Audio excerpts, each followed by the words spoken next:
আবারও একটি নতুন ভ্লগে সবাইকে জানাই ওয়েলকাম। এটা হচ্ছে আমাদের স্কুলের বসন্ত উৎসবের ভ্লগ।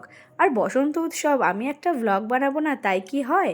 তো দেখো আমার ছাত্রীরা কিন্তু একদম পুরো সিকোয়েন্সলি বসে পড়েছে পরপর অনুষ্ঠানটি এনজয় করবে বলে। আর এটা হচ্ছে আজকে আমার আউটফিট। তোমরা আগেও আমাকে এই ড্রেসে দেখেছো, এটা আমার মিশো থেকে নেওয়া।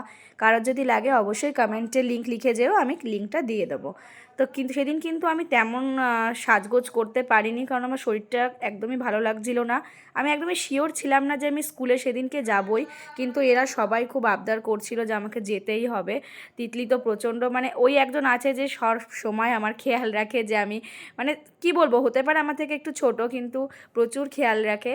তো ও কিন্তু একভাবেই মানে ফোন টোন করছিল যে যেন আমি যাই। তো আমি সেই মতেই কিন্তু হট করে, মানে একদম 2-3 মিনিটের মধ্যে ডিসিশন নিলাম ঘুম থেকে ওঠার পরে। শরীরটা এতটাই খারাপ লাগছিলো যে আমি ঘুম থেকেও মানে একবার উঠে আবার ঘুমাতে চলে গেছি। তারপরে কিন্তু যাই হোক স্নান টান সেরে সব কিছু সেরে স্কুলে গেলাম। তো এত সুন্দর অনুষ্ঠানটি কি আর মিস করা যায়? আমাদের ছোট্ট ছোট্ট খুদে খুদে ছাত্রীরা কিন্তু অনেক সুন্দর সুন্দর গান, নাচ, আবৃত্তি সব কিছুই পরিবেশন করেছে আমাদের সামনে। তো সবাইকে জানাই শুভ দোলযাত্রার অনেক অনেক শুভেচ্ছা ও অভিনন্দন। আশা করি এতক্ষণে সবারই 2-3 বার রং খেলা হয়ে গেছে।